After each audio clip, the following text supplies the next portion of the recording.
ஆழ்வார்களுடைய பக்தியில் தோய்ந்த ஈரச் சொற்கள் 4000 திவ்ய பிரபந்தங்களாக கொண்டாடப்படுகின்றன. அதில் பாடல் பெற்ற ஸ்தலங்களை எல்லாம் 108 திவ்ய தேசங்களாக தொகுத்துள்ளார்கள். அதில் திருப்பார்க்கடல் 107வது திவ்ய தேசம். 5வது கடல் பார்க்கடல்னு கீழேயே பார்த்தோம். க்ஷீராப்திநாதன் என்னும், வியூகவாசுதேவன் என்னும், வியூகமூர்த்தி என்னும், பார்க்கடலுள் பையத்துயின்ன பரமன் என்னும் இவ்வெம்பெருமான் போற்றப்படுகிறான். இங்கே அஷ்டாங்க விமானம் உள்ளதாம். கடல் மகள் நாச்சியார் எழுந்தருளி இருக்கிறாள். அமிர்த தீர்த்தத்தின் நடுவில் பெருமான் உள்ளார். இவ்வெம்பெருமானை ஆழ்வார்கள் அனைவருமே பாடியுள்ளார்கள், திருப்பாணாழ்வார் தவிர. இவர்கள் தவிர பிள்ளைப் பெருமாள் ஐயங்கார் சுவாமி 108 திருப்பதி அந்தாதி என்னும் பிரபந்தத்தில் இந்த திருப்பார்க்கடலை பற்றியும் பாடியுள்ளார். நாம் பாஞ்சராத்திரம் முதலான ஆகமங்களில் சொல்லப்பட்டுள்ள பார்க்கடலை பற்றிய செய்தியெல்லாம் கீழே பார்த்தோம். இனி 108 திருப்பதி அந்தாதியின் பாடல்.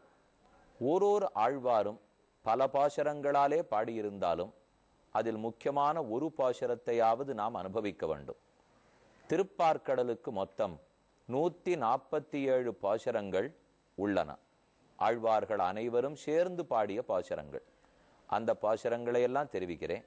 அதற்கு முன்பாக 108 திருப்பதி அந்தாதியில் இந்த திருப்பார்க்கடலை பற்றி என்ன சொல்லப்பட்டுள்ளது என்று பார்ப்போம். தொழும்பாய நான் நல்ல சூதறிந்து கொண்டேன், செழும்பாய் அலை முத்தம் சிந்தி, முழங்கும் திருப்பார்க்கடலான் தாழ் சேர்ந்தார் அடி சேர்ந்து, இருப்பார்க்கு அடலாம் இடர். அடலாம் இடர், இடர்களை ஒழித்தல் மிக மிக சுலபம். ஆருக்கு? திருப்பார்க்கடல்ல சயனித்து கொண்டிருக்கிற பெருமானுடைய திருவடிகளை யார் பற்றி இருக்கிறார்களோ அந்த பக்தர்களுடைய திருவடிகளை நாம் பற்றினால் நமக்கு இடர் கெட்டு போகும் என்று 108 திருப்பதி அந்தாதியில் சுவாமி சாதிக்கிறார். இனி ஓரோர் ஆழ்வாருடைய பாசுரத்திலிருந்து ஒன்னொன்னு பார்க்கலாம். பொய்கை ஆழ்வாருடைய பாசுரம். எடந்தது பூமி, எடுத்தது குன்றம், கடந்தது கஞ்சனை முன் நஞ்ச, கிடந்ததுவும் நீரோதமாகடலே. பகவான் கிடந்தது நீரோதம், வந்து வந்து அலையறிகிற திருப்பார்க்கடலிலே கிடக்கிறான். நம்மை காப்பதன் பொருட்டு பெருமானங்கு கிடக்கிறான் என்கிறார் பொய்கை ஆழ்வார். பூதத்தாழ்வாரோ என் நெஞ்சமேயான் என் சென்னியான் தானவன வந்தஞ்சங் கீண்ட மணிவண்ணன் முன்னம் சேய் ஊழியான் ஊழி பெயர்த்தான் உலகேத்தும் ஆழியான் அத்தியூரான் என்று சாதிக்கிறார்.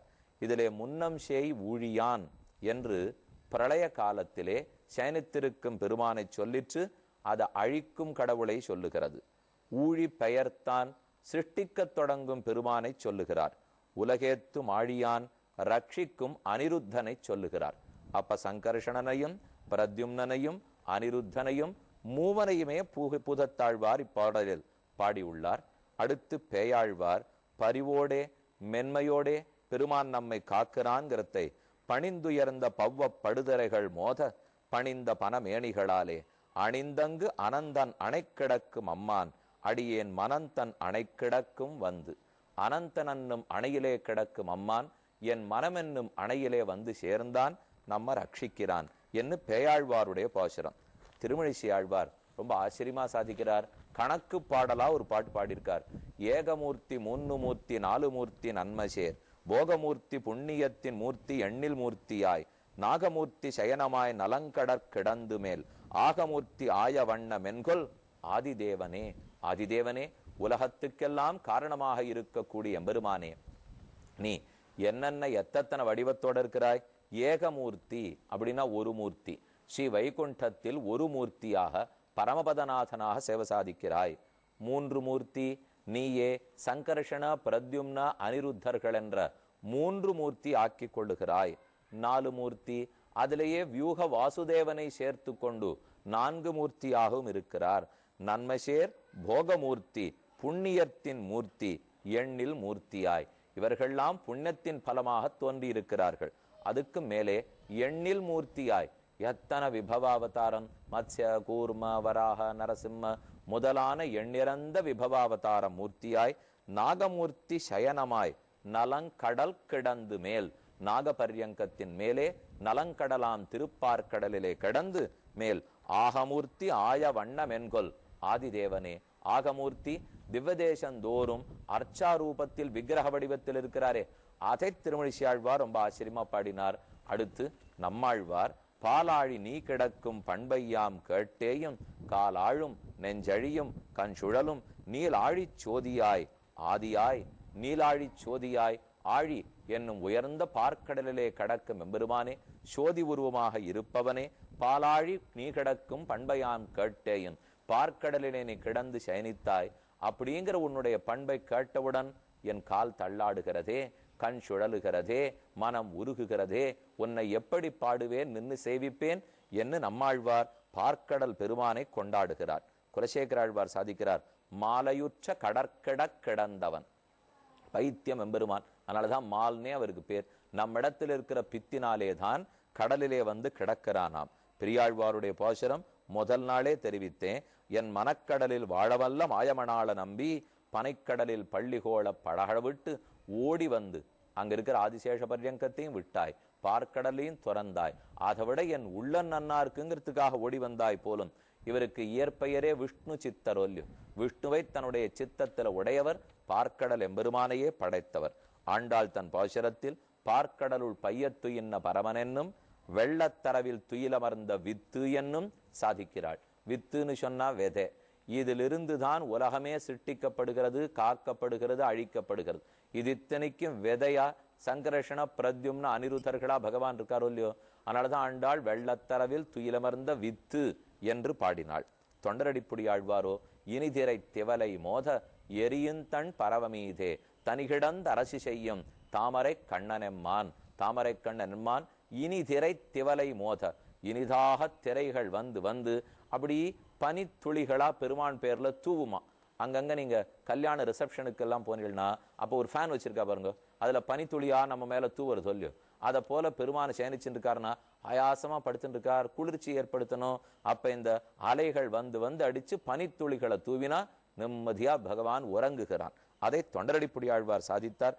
அடுத்தது கடைசியாக திருமங்கியாழ்வாருடைய பாசுரம், செங்கமல திருமகளும் புவியும் செம்பன் திருவடியின் இணைவருட முனிவர் ஏத்த வங்கமலி தடங்கடலுள் அனந்தன் என்னும் வரியரவின் அனைத்து இன்னமாயோன். வங்கமலி தடங்கடலுள் கப்பல்கள் கூட ஓடி வருகிறதான். அப்பேற்பட்ட ஊரான திருப்பார்க்கடல் அவ்விடத்தில் கண்டுயின்ற மாயோன் எம்பெருமான் என்று அனைத்து ஆழ்வார்களும் திருப்பார்க்கடலிலே கிடந்து சயன திருக்கோலத்தில் சேவை சாதிக்கும் எம்பெருமானை பல்லாண்டு பாடியுள்ளார்கள். நாமும் கொஞ்சம் டீட்டெயிலாகவே வியூகமூர்த்தி எப்படி அவருடைய நிலைகள் என்கிறதை நன்கு இந்த கடந்த 5 நாட்களாக அனுபவித்துள்ளோம். இத்தோடே 107 திவ்யதேசங்களை அனுபவிச்சிட்டோம். துவாரகா ஒண்ணு மிச்சம் இருக்கு, இருந்தாலும் அந்த சேத்து நுட்டில்னா 107. அதுக்கப்புறம் ஸ்ரீவைகுண்டம்ங்கிற தெளிவிசெம்பு திருநாடு, நலமந்தமில்லதோர் நாடு, மாக வைகுந்தம், பரமபதம், பரம வியோமம், ஸ்ரீ வைகுண்டம் என்று கொண்டாடப்படுகிற ஒரு திருநாடு மட்டும்தான் மிச்சம். சில ஸ்லோகங்களோட சேர்த்து அதை அப்புறம் பார்த்து கொள்வோம். தற்போது நாம் 18வது அத்தியாயம் 44வது ஸ்லோகத்தின் பொருள் என்னான்னு பார்க்கலாம். இந்த ஸ்லோகத்தின் முன்பகுதியாலே வைசியர்களுடைய கர்மாயது என்ன அடுத்து கண்ணன் தெரிவிக்கிறார்.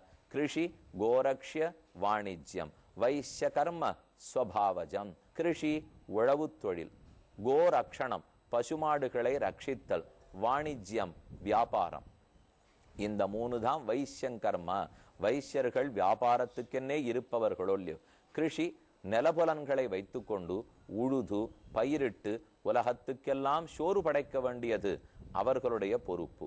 கோரக்ஷ்ய பசுமாடு கன்றுகளை ரட்சிக்க வேண்டியது பொறுப்பு. திவத்திலும் பசு